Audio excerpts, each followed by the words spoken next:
Hello, it's Randi Rhodes. Here's a clip from our show, and go to randyrhodes.com for the whole thing and a podcast. Buy a stinking podcast. Mary had a little man. The fault.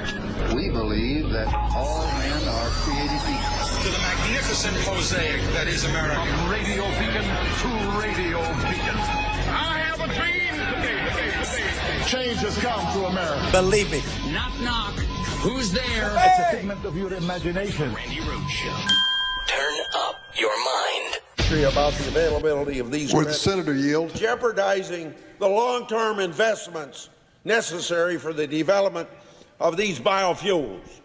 I hope the next time I get a chance to have the floor, I won't be interrupted. I yield the floor and put the rest of my statement in the record. Cranky. Very cranky. Mr. President, Leader McConnell. I've just had an opportunity to speak with President Trump. Oh, no. And I would say to all my colleagues, has indicated he's prepared to sign the bill. Okay. He will also be issuing a national emergency declaration at the same time. And I've indicated to him that I'm going to support the national emergency declaration. So for all of my colleagues, the President will sign the bill. We'll be voting on it shortly. And with that, I ask the chair to lay before the Senate the conference report to accompany House Joint Resolution 31. You're fired.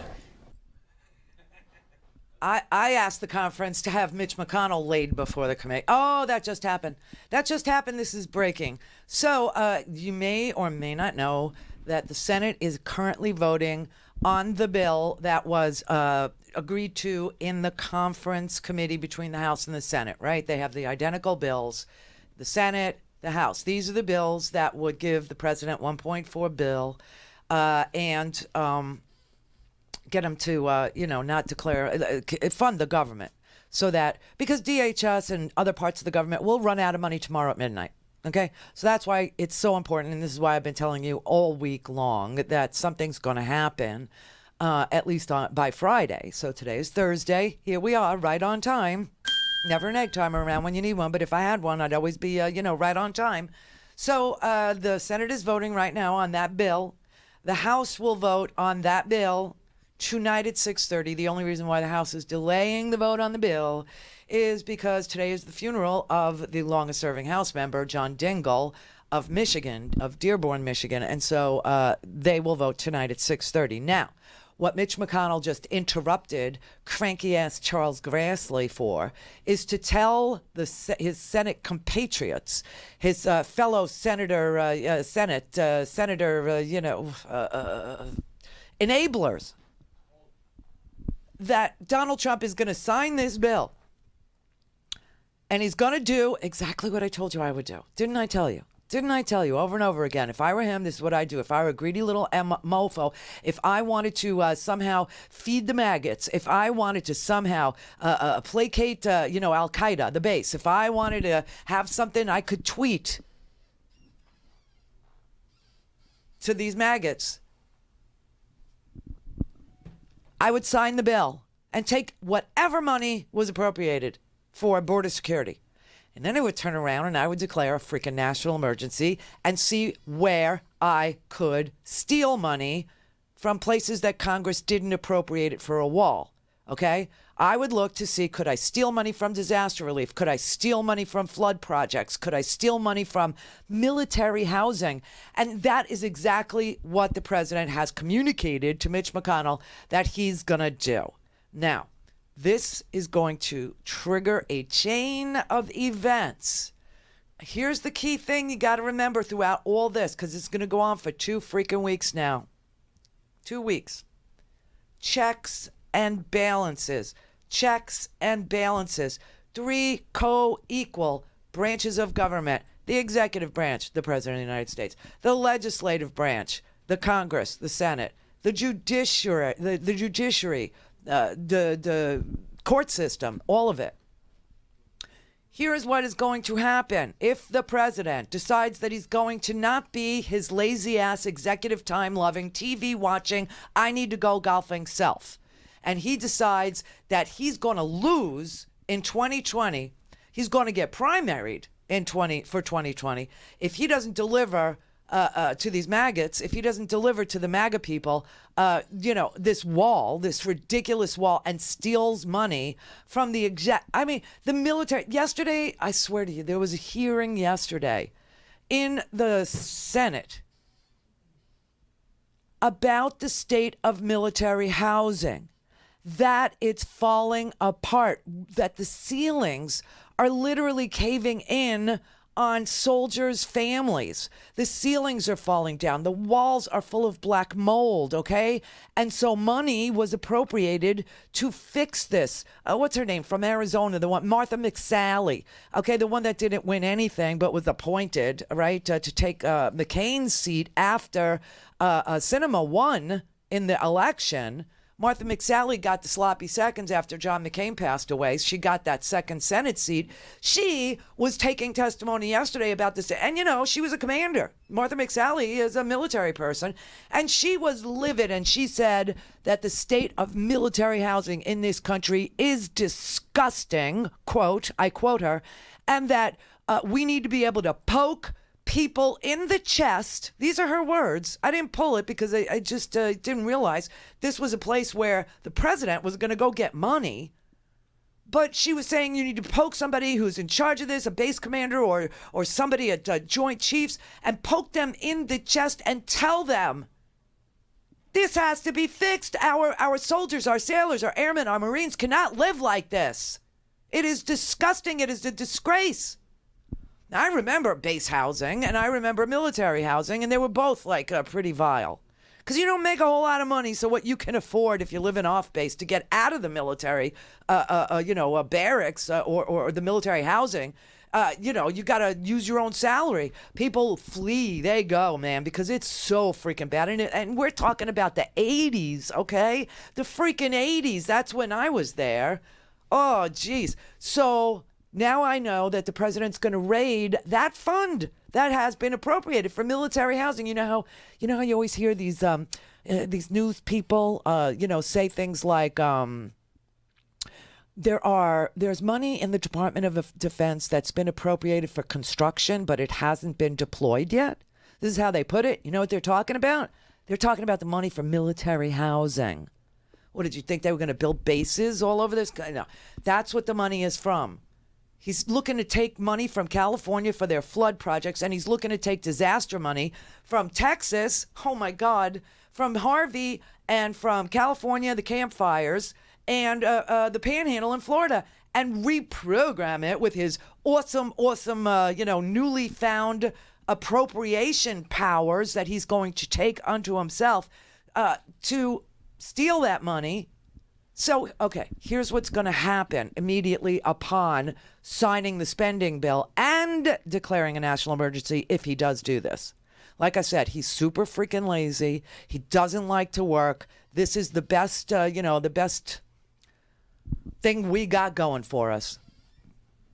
Now, I heard people on the TV steal that idea from me, which I tweeted out about a week ago. Fine, keep saying it. Keep on repeating it, because it is the best thing we got going for us, is that the president is uber lazy. But if he decides that he feels like, declaring a national emergency, I don't know, I guess he'll delegate it now to our newly confirmed Attorney General. Bob Barr just got confirmed this morning. He's the new Attorney General of the United States. Now, here's what will happen. The Department of Justice should, if it's operating properly, should immediately move to bring a case to a court, hopefully the Supreme Court, arguing that the president has declared a national emergency without the presence of a national emergency. The Solicitor General would be in charge of arguing that case. The Solicitor General is somebody that actually they were considering for Attorney General. You know his name now. His name's Noel Francisco. He would be tasked with arguing against this national emergency. All right, so that's one avenue. The other thing that you can see, you will probably be able to see on C-SPAN at least, is Nancy Pelosi in the House. Nancy Pelosi, if the president declares a national emergency, will immediately, I mean, if not sooner, I'm telling you, this is, I don't know what her schedule looks like. But immediately, pretty fast, would introduce a joint resolution declaring an end to the president's declared national emergency. And that'll pass the House because we have a majority there. But it's a joint resolution. So, of course, that grenade goes over to the Senate. This is what we were talking about yesterday. And I'm sure you couldn't figure out why I was talking about it yesterday. But now you know why I was talking about it yesterday, because today is the day. And at the very least, the day was going to be tomorrow. And it might still be tomorrow. Because, the president, if they're not voting the House until 6:30, he might miss Sean Hannity if he's not free by 9 o'clock. So I don't know if it's today or tomorrow. It just depends on how much good TV there is tonight. Seriously. It's Valentine's Day, isn't it Melania's night? Oh, freaking Valentine's Day. Happy Valentine's Day, everybody. I totally forgot. I'm so sorry. Happy VD. Happy VD. I'm on massive doses of doxycycline. So, doesn't even scare me to say VD. I mean, nothing could happen to me. I'm impenetrable. I'm freaking iron. Let's have at it, Howard. Bette Midler tweeted a good one. She said, tonight is Valentine's Day, so it's the night that my husband and I decide to go to bed and either have sex or take a nap. To be decided. But, okay, here's what happened. So Nancy introduces the joint resolution to declare an end to the president's emergency.